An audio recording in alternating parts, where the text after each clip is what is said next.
So today I'm going to be answering a question from Kim Moody, who's one of our HTBB champions, and it's about feeling overwhelmed by things in life generally, especially political things that I have no control over that will have a massive impact on my life, probably negatively.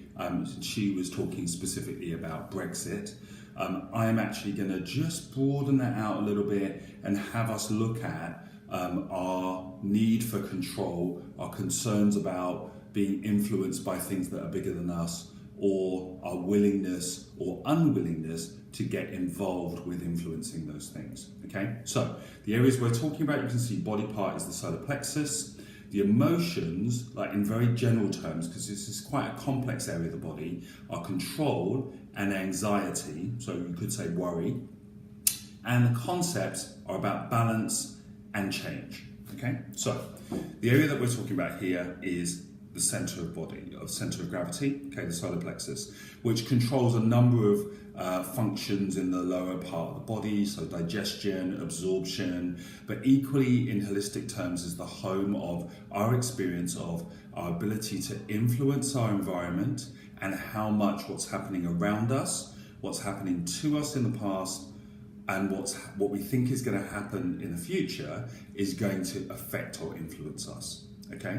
It's also that space where change manifests in the body and equally where we experience change, okay? So we've already covered a lot of things just in describing it. The key things to be aware of is change is always happening.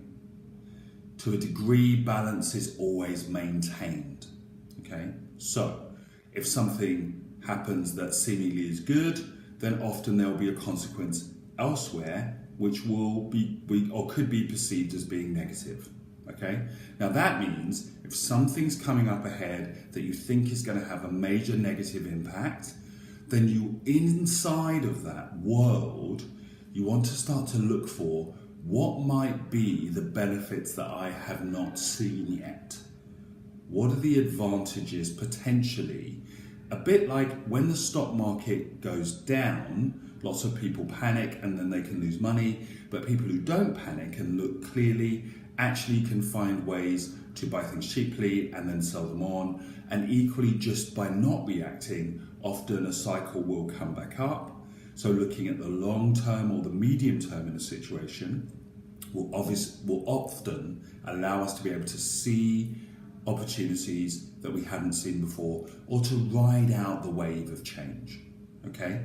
The other thing to be clear about is change is always happening. So resisting change is kind of like trying to stop the ocean from flowing. What's much more powerful is to look for, well, where is this change heading? How can I prepare myself so that when we get to that point, I will have resources, abilities, understanding that will be useful at that point. They may not be useful now, but I'm investing in myself, investing in my life so that when we get to that point, then I will be a more valuable asset. Things that other people won't understand, I will understand. So becoming more informed, for example, is a very useful thing to do in that interim period where things are uncertain and you're not sure how something's going to go. Okay. Another important aspect here is considering whether we want to get directly involved with what seems to be happening. And if we choose not to be directly involved, like if it's a political change and we say, actually, I don't want to run as a local councillor or get involved with politics, with a particular party, then what we're saying is that we're not willing to directly input into something in order to try and have the change be managed in a way that we want. And actually there's quite a lot of peace that comes from acknowledging that you do have an option to physically or verbally or in terms of intent to get involved with something, and that we're choosing not to, and instead we're choosing to appoint others, to vote for others, and to put our trust in those people. Trust is held down the center of the body. To put our trust in those people to represent our intentions and our preferences to the best of their ability. That way around, you're empowering something that can influence it, can affect it, rather than just being disempowered in your own experience. Okay? So, something that may be useful. Sitting quietly in reflection, being aware of what you think the changes may be. Looking at drastic, like big changes you could make, like moving to another country, for example, in this instance. Acknowledging whether you're willing to do those things, whether you're willing to investigate those things. And if you're choosing then to stay inside of a changeable situation, starting to look for how can you inform yourself? How can you prepare yourself for what you think may be coming? Where can you invest in yourself so that you are more valuable in the future, whichever way it goes? Okay? And then taking charge of your internal space when you don't feel like you can be in charge of your external space.